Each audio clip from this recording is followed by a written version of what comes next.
Hey guys, thank you for renting with Westland Campers. My name is Sergio and I'll be walking you through this RV, showing you everything you need to know on how to use it. The first thing we're going to be looking at is the propane tank. Propane tank is located on the driver's side. You can look at your level on this gauge right here. When you pick up the RV, it'll be either at 3/4 or completely full. Here's your open and close valve. It'll be open when you pick it up. Please leave it open for the rest of the trip so that you can use the water heater, stove, and anything that uses propane inside of the RV. When you bring it back to us, please take it to a gas station that refills propane. They'll do it for you. You don't have to do anything. For the fresh water, you have a city water connection. If you go to a campsite that has water, you're going to take the water hose, you're going to connect it to this inlet right here and turn it on. It'll give you running water in the RV the whole time you're at the site. If you don't have running water at the RV, then what you do is you're going to be using water from the tank. Your tank will be full when you pick it up. It's a 55-gallon freshwater tank. You're more than welcome to use it all. You don't have to bring it back full if you don't want to. If at any point you want to refill the tank on your trip, you just stick the hose in here, let it run in there, and you'll know it's full when the water starts to come out back from over here. The RV uses regular fuel, 87. Please do not use any ethanol fuel or diesel. When you pick up the RV, it'll be at least at half a tank. Please return the RV at the same level you picked it up at. The compartment under the slide will have your freshwater hose and your sewage hose and the power cable. For power, what you're going to do is if you go to a campsite that has full hookups, you're going to unplug it from the generator. You're going to plug it to the campsite's power. It's a 30 amp RV, so make sure you have a 30 amp connection. When you're ready to get back on the road, don't forget to plug it back into the generator or else you won't get any power. There are 4 things in this unit that you'll need to be either A, plugged into the campsite's power, or B, running your generator. That's the power outlets, the TV, the microwave, and the central AC unit. If you want to use any of those 4 items, you have to plug it into the campsite or you have to have the generator on, even if you're driving down the street. When you're ready to dump the black and the gray tank, what you do is you're going to pull out your sewage hose. You're going to take this end and you're going to lock it into place into this outlet. Once you're all set up, you're going to pull the black valve and the gray valve. The black valve is located on the passenger side.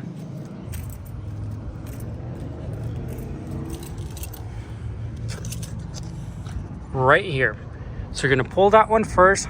It's going to drain out the black tank. Once you're done with that one, come to this side.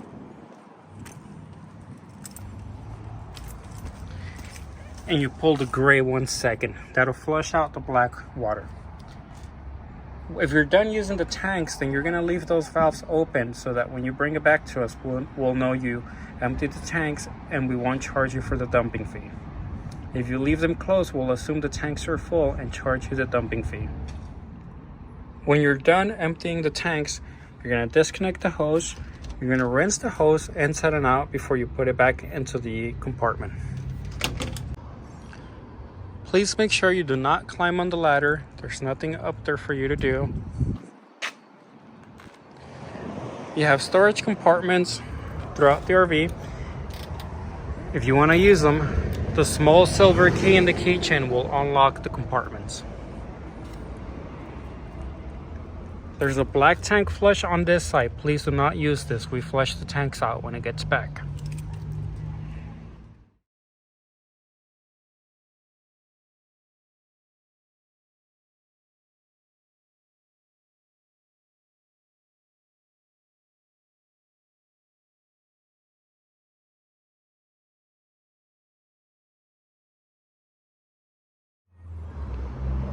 I'm gonna go ahead and walk you through the interior of the RV now. As soon as you come in to your left, you'll find your battery disconnect switch. First thing you want to do when you get inside is make sure that it's on the on position. If it's not, go ahead and turn it on. If you turn this off, everything in your RV will turn off. So if you lose power inside, first thing you want to check is to make sure that this is still on. To the left of it, there's some light switches. And the other one on this panel is the awning control switch. For the awning, you hit extend, and the awning will automatically go out. If the keys are in the ignition, the awning will not go in or out. Just a safety feature, so someone doesn't accidentally put it out when you're driving. Awning is all the way out. Please make sure you bring in the awning if it starts raining or if it gets windy, and always bring in it at night. You're gonna want to triple check that your awning is in before you drive away too. You don't want to drive it into somebody's tree. You just come over here, hit the red track button.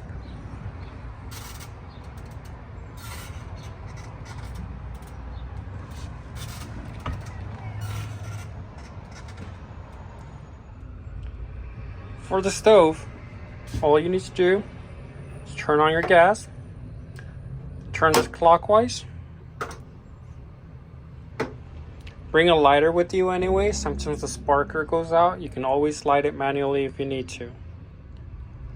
This is your main control panel. From here you can turn on the water heater, water pump, living room lights.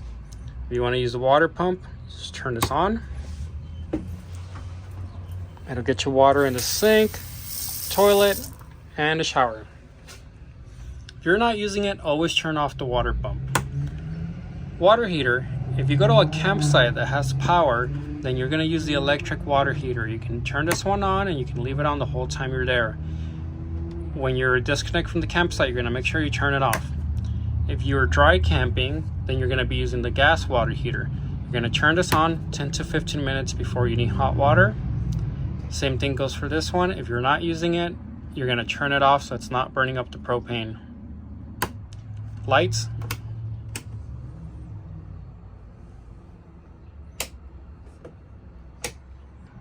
These are the levels. So you have propane, it's full.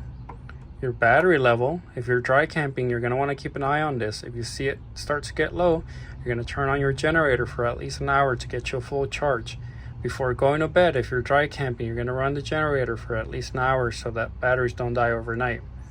If you're hooked up to a campsite, if you're hooked up to the power, then you don't need to worry about your batteries. Fresh water level. Black is the toilet waste, and gray is the shower and the sink water. Just a heads up on these sensors, they're not very accurate. Sometimes people flush things down the toilet they're not supposed to. Right now it's reading it's 1/3. There's absolutely nothing in there, and when you pick up the RV, it'll be completely empty. So if you go to empty your tanks and you come back in here, it's still showing something, don't worry too much about it. For the generator, if you want to start it, what you do is you hold stop for about 2 to 3 seconds to prime it, give it some fuel, and then you hit start.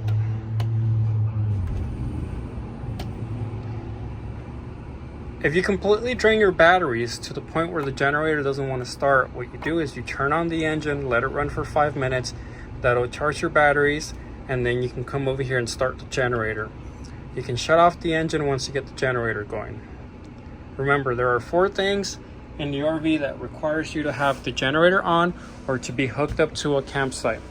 That's the microwave, the power outlets, the TV, and the central AC unit. If we give it a second, the generator is going to kick in and the microwave will come on. You know you have full power once the microwave is on.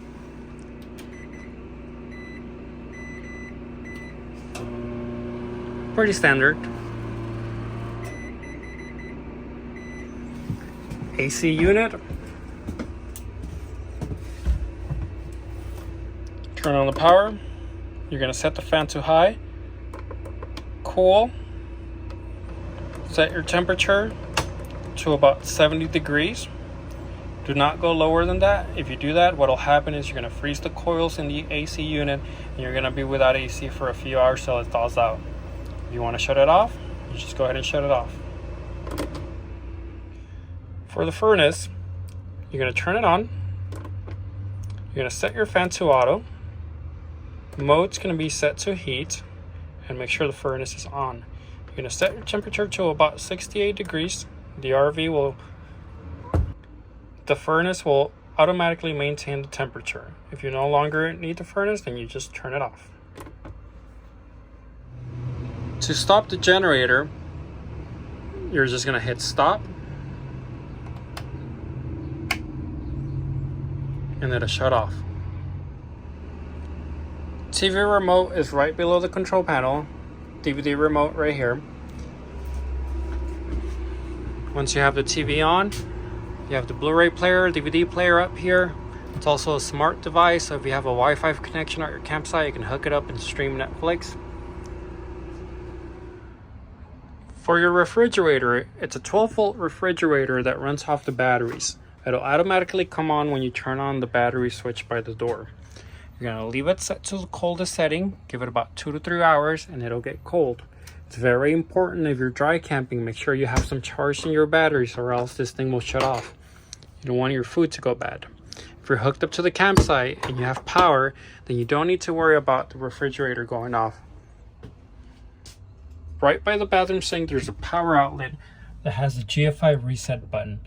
If you plug something into the power outlets and it doesn't want to work, first thing you want to do is you want to hit that reset switch to make sure that it didn't trip. For the bathroom, remember, if you're dry camping and you want to use your shower, you have to turn on the water pump. If you want to flush the toilet, you also have to turn on the water pump if you're dry camping.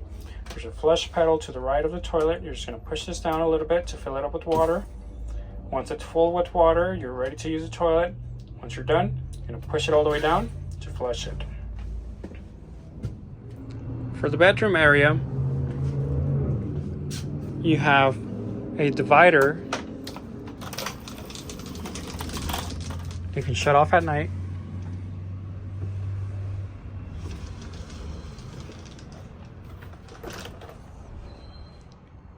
And you also have the slide.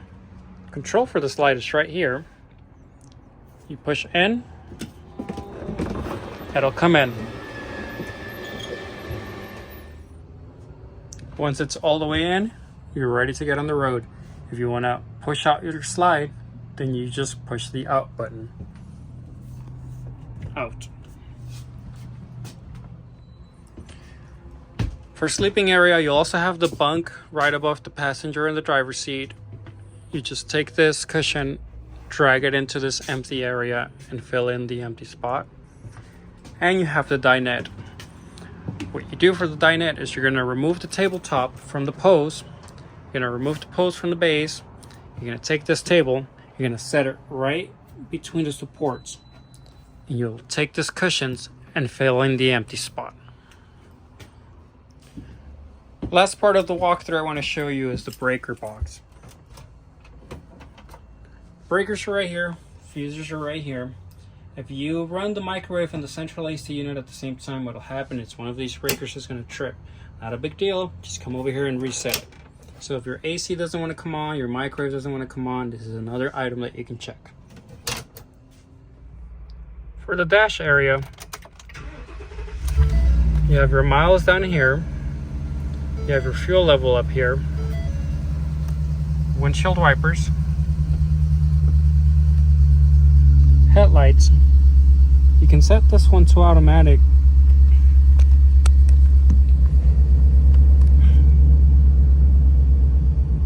There it is. You have a backup camera up here.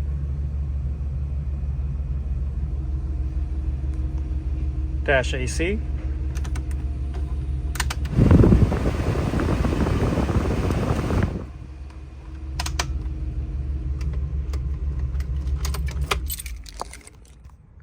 Parking brake is down here.